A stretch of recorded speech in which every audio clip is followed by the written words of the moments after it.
Hello everyone, today I'll be reviewing Bree-land and the Shire for Divide and Conquer.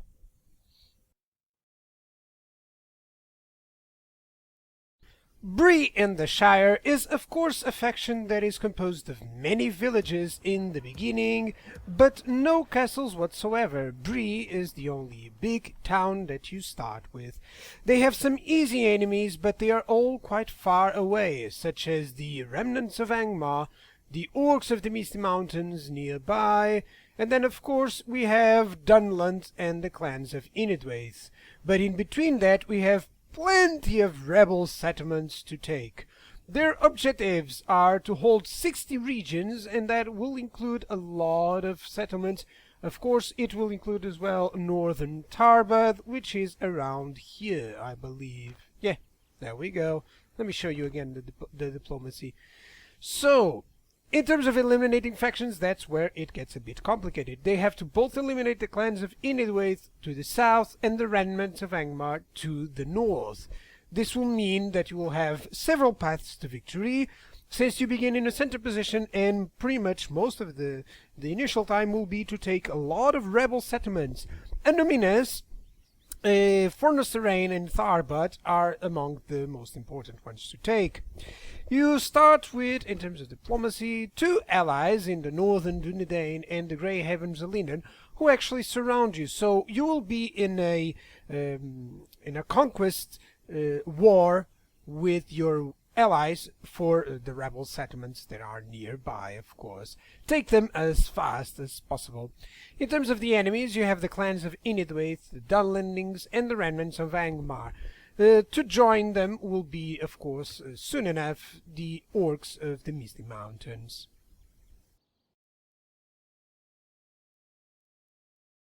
Bree is of course composed mostly of militia units.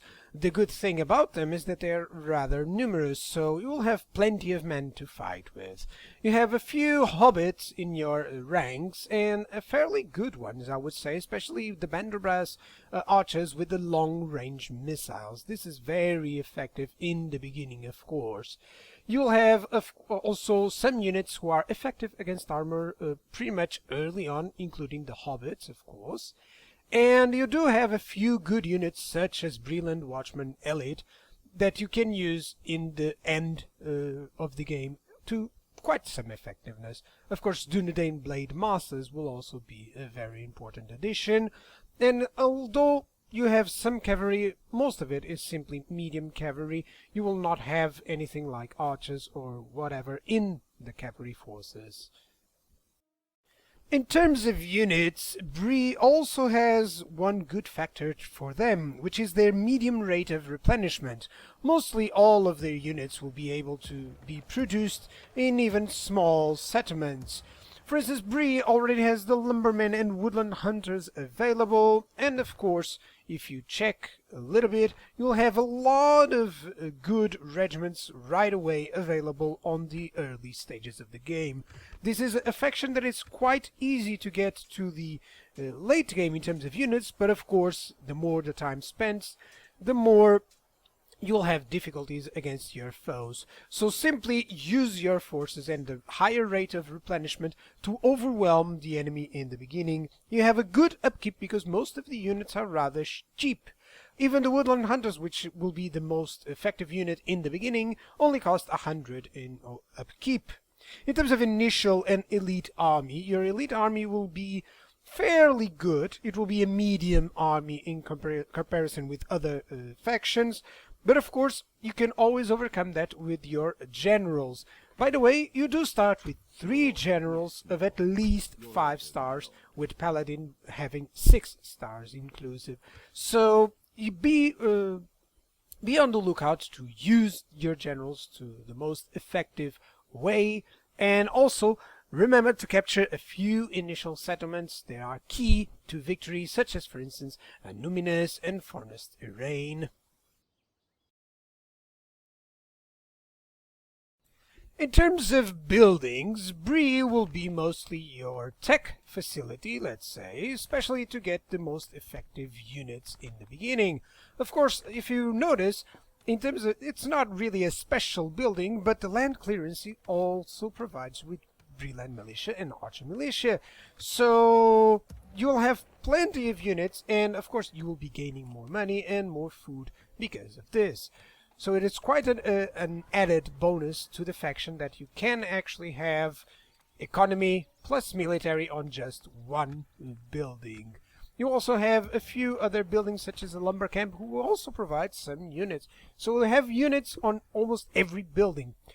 The only downside to the buildings in terms of the Bree-land is that you will always require to capture a few key settlements such as Numinous, Forest Rain, or even Northern Tarbad, just because Bree is the only city that can actually get to the late game as fast as possible, and you will be required to have several cities in order to muster your forces.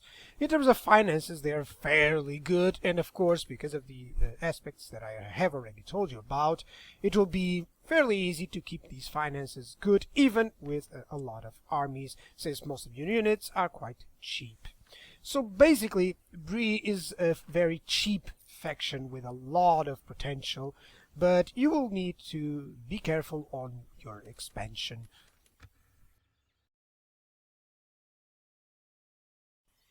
Agents for Bree will be actually a problem. You do not start with any free agent at all, and you have a lot of land to cover. You will need a lot of agents just to cover every single spot. So one thing that I would advise would be to construct a few watchtowers just to make sure that you're not under attack or under threat from several places. For instance, if you wish to go north, simply build some watchtowers on the south to make sure that you're not surprised. Diplomats, of course, will be a necessity, but perhaps I can I'll be confident with only 2 diplomats in the early game, possibly 3 into the late game.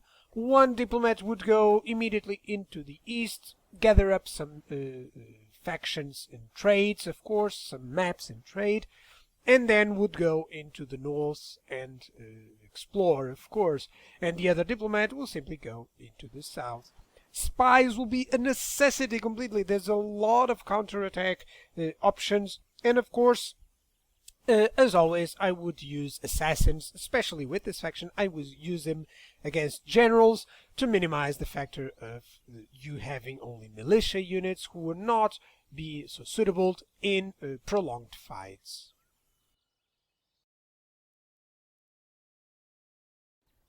So let's resume our faction of Bree-land and the Shire. Their strong points, of course, many easy rebel settlements to take in the beginning, and fairly easy and weak enemies to start with.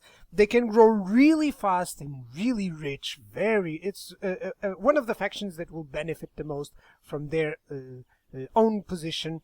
And of course, in terms of weak points, they have their weak units. They are surrounded, which will mean that you will have to make some decisions fairly easy to the north or to the south. That's the most important decision that you can take initially, of course.